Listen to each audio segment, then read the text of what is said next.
ओम शांति। आज प्यारे बाप दादा का वरदान है,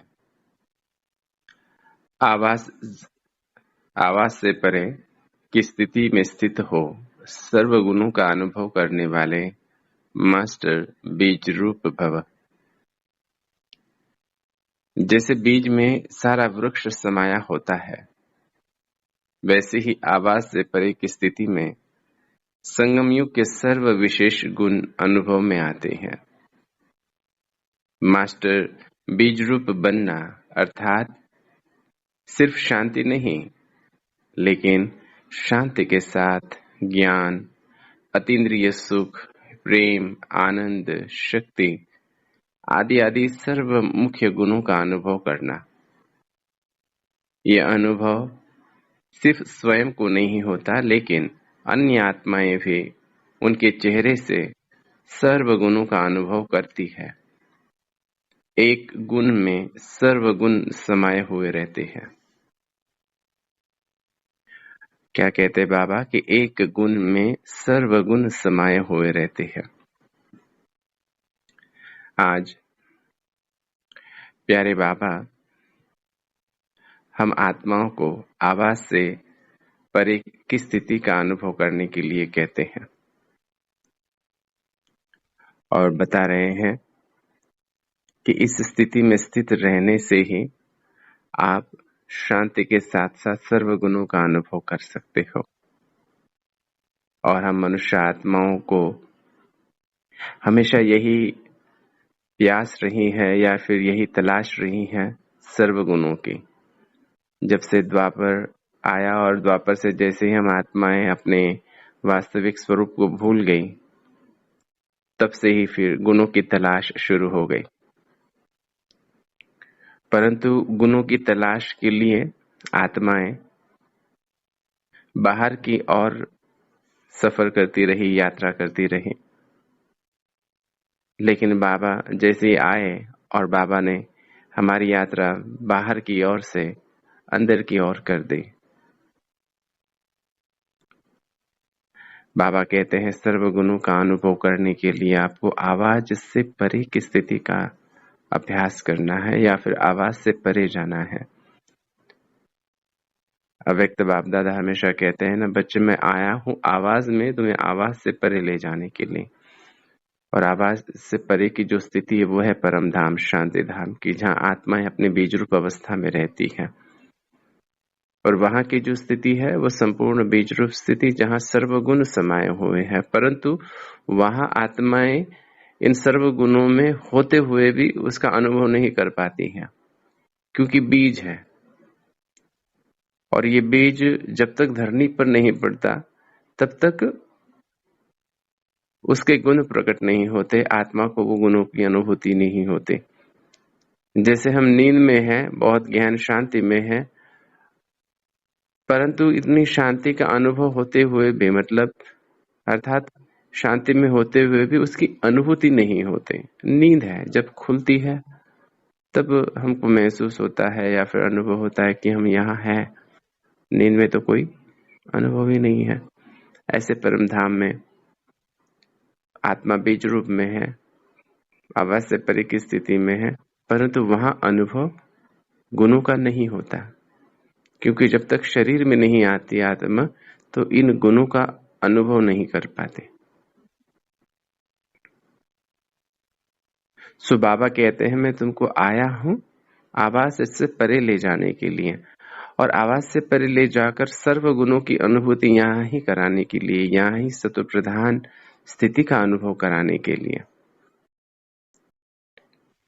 परंतु मनुष्य आत्माओं को आवाज में आने की आदत कहे, स्वभाव कहे, संस्कार कहे, पूरे 5000 वर्ष का है। हम अपने आप को चेक करें, कितनी प्रकार की आवाजें हैं।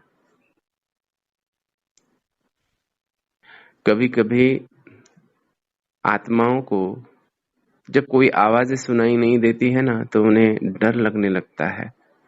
जैसे हम गहन जंगल में जब जाते हैं, जहां पर बिल्कुल शांत होता है आसपास, सिवाय पंछियों के या फिर और कोई आवाजों की कुछ आवाजें नहीं रहती। भले पंछियों की आवाजें रहती है, लेकिन फिर भी वो सन्नाटा जंगल का आत्माओं के अंदर डर पैदा करता है,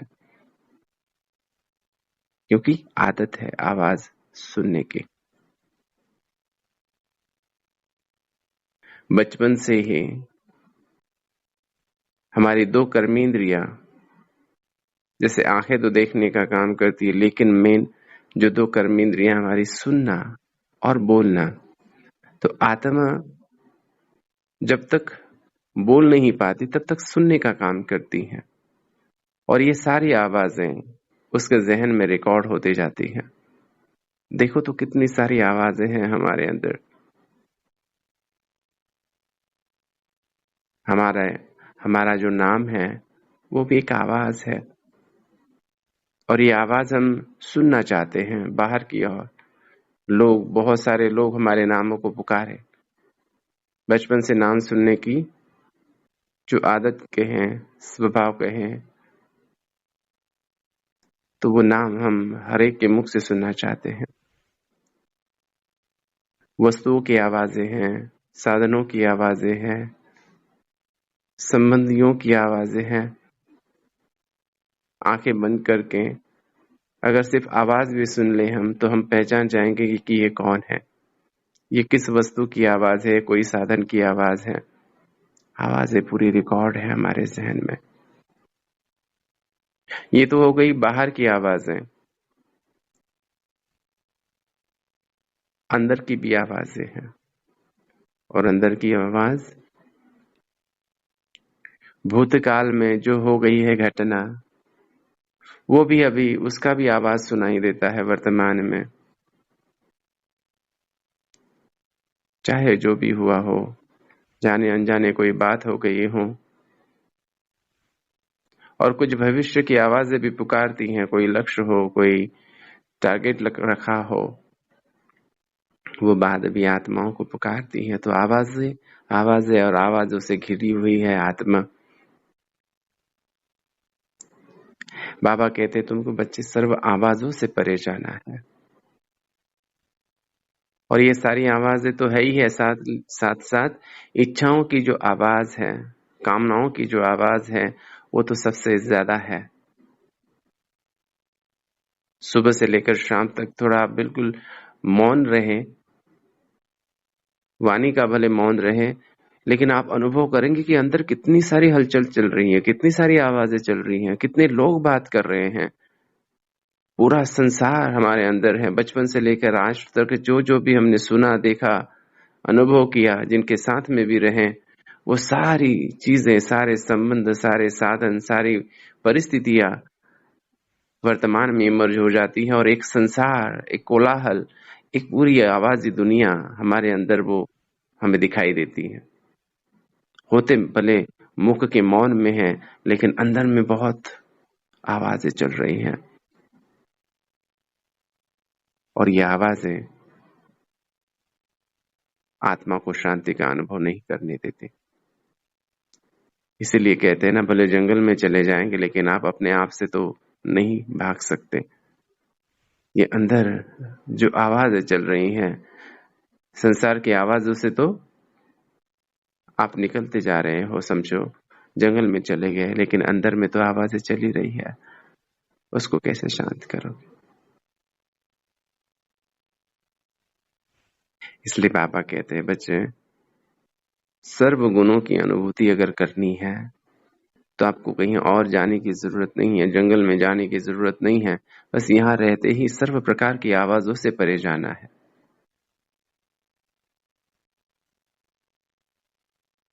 तो ये आवाजें क्या क्या है? ये संबंधों की आवाजें हैं, ये मन की कामनाओं की आवाजें हैं। आप योग में बैठे हो और अचानक बच्चे की आवाज आती है, तो मन उधर चला जाता है। कभी पति आवाज देते हैं तो मन उधर चला जाता है। कभी भूतकाल की घटना कोई आवाज देती है तो मन उधर चला जाता है। कभी दिनचर्या की कोई बात हो, कोई कार्य हो जो रह गया, वो आवाज देता है, वो मन उधर चला जाता है, बैठे योग में है और अनेक आवाजें हमें अपनी तरफ आकर्षित करती जाती हैं। इन सर्व आवाजों से मुक्त होने के लिए बाबा हमेशा कहते हैं, "बच्चे, बेहद का वैराग्य धारण करो, अपने आप को बिल्कुल अज्ञानी अनुभव करो, या कहें कि इस संसार में होते हुए भी अनुभव करो कि आप इस संसार में हो ही नहीं, जैसे इस संसार से आपका सारा नाता टूट गया है, आपका एक नया जन्म हो गया है। अब जो भी घटनाएं होकर गई हैं, वो सर्व पूर्व जन्म की घटनाएं थी। भले आप भी रही हो, लेकिन मुझे क्या लेना, मुझे क्या पता क्या हुआ होगा, क्या था। ऐसे अनुभव हो जैसे वो पिछले जन्म की बातें हो, एक नया जन्म। जैसे किसी की याददाश्त चली जाती है तो अपना नाम तक भूल जाता है। आपने उसके चेहरे को देखना जिसकी याददाश्त गुम हो जाती है, आप इसको बार बार पुकारते हो किसी नाम से जो उसका नाम है, लेकिन फिर भी वो ऐसे देखता है जैसे ये क्या कर रहे हो, ये किसको पुकार रहे हो। चेहरे के भाव बिल्कुल स्थिर है, कोई उसमें भावनाएं नहीं है।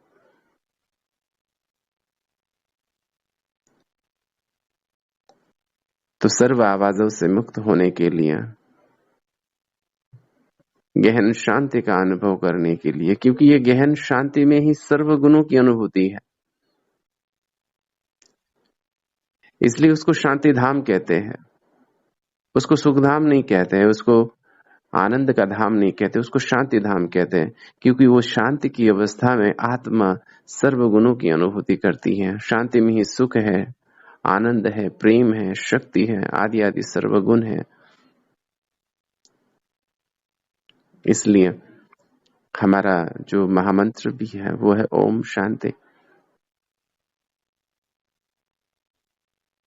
अपने आप को ऐसे अनुभव करना जिसको, जैसे बाबा कहते हैं, बीती को बीती जानो, दुनिया न जीती जानो। बाबा कहते ये सारा संसार कब्रिस्तान हो चुका है, देखो अपने बुद्धि रूपी नेत्र से देखो कि ये सारा संसार कब्रिस्तान हो गया। कभी कब्रिस्तान का चक्कर लगा, और अभी अभी तो लगाएंगे तो और वो सारा नजारा बहुत स्पष्टता से नजर आएगा। जैसे महाभारत की लड़ाई में दिखाते हैं कि अर्जुन का मन बहुत अशांत हो गया इन सर्व लोगों को, अपने जनों को सामने देखकर। तो भगवान कहते हैं कि हे अर्जुन, ये तो पहले ही मरे हुए हैं, अर्थात पहले ही पूरा वैराग्य दिलाया सबसे, सर्व संबंधों से, तब जाकर उसका मन शांत हुआ और एकाग्र हुआ, और तब जाकर वो शक्ति उसके अंदर अनुभव हुई। हम भी आत्माएं गुणों का अनुभव क्यों नहीं कर पा रही है? वो अतीन्द्रिय सुख, वो अतीन्द्रिय आनंद, वो सर्व शक्तियों का अनुभव क्यों नहीं कर पा रही है? क्योंकि अभी तक हम ये सुख, शांति, आनंद, प्रेम, शक्ति, ये गुण हम लोग साधनों में, आवाजों में, संबंधों में, संसार के साधनों में ढूंढ रहे हैं। अभी भी वो सर्व आवाजें हमें सुख देती है। जैसे ही हम अपनों की किसी की आवाज सुन लेते हैं तो मन में सुकून आ जाता है, शांति आ जाती है। उसके लिए एक प्रेम की धारा उमड़ पड़ती है हमारे मन में। साधन हो, संपत्ति हो, तो शक्ति का अनुभव होता है, और जैसे ही साधन संपत्ति चली जाती है शक्तिहीन महसूस करते हैं, तो लगता है कि अभी तो खत्म हो गया, सब कुछ भी नहीं है मेरे पास में। जब संबंधों में होते हैं, अपनों के बीच में होते हैं, तो आनंद की अनुभूति होती है, और जैसे कोई नहीं है, कोई आवाज नहीं है, तो सोचते हैं कि जीवन तो जैसे नीरस हो गया, खुशी तो जैसे गायब हो गई, जीवन में कोई मजा ही नहीं है। आवाज संस्कार है, स्वभाव है आत्मा का, 5000 वर्ष का संस्कार है, लेकिन एक जन्म में, और उसमें भी कुछ समय में इन सर्व आवाजों से परे जाने का अभ्यास करना है। क्योंकि बाबा कहते हैं अगर सर्व गुणों की अनुभूति यहाँ नहीं करेंगे तो फिर कहाँ करेंगे। जैसे बाबा से भी सर्व संबंधों की अनुभूति यहाँ नहीं करेंगे तो फिर कहाँ करेंगे। और ये अतीन्द्रिय सुख, शांति, आनंद, शक्ति, ये संगम युग में अनुभव होती है। क्योंकि सतयुग का सुख जो रहेगा, शांति आनंद जो रहेगा, तो वो इंद्रियों के साथ में रहेगा। लेकिन यहाँ संसार में रहते हुए भी संसार के सर्व बातों से मुक्त होकर, सर्व आवाजों से मुक्त होकर आत्मा जो गहन शांति का अनुभव करती है, वो अलौकिक है, वो अतीन्द्रिय है। और एक अशांति के गुण में बाबा कहते सर्वगुण समाये हुए है। जैसे एक बीज में सारा वृक्ष समाया हुआ होता है, ऐसे आत्मा बीज है, उसमें सर्वगुण समाये हुए हैं। और ये शांति का बीज, एक गुण सर्वगुणों को खींच कर लेकर आता है। ऐसे बाबा कहते कि ये बच्चे, आपको एक गुण अर्थात शांति को धारण करना है।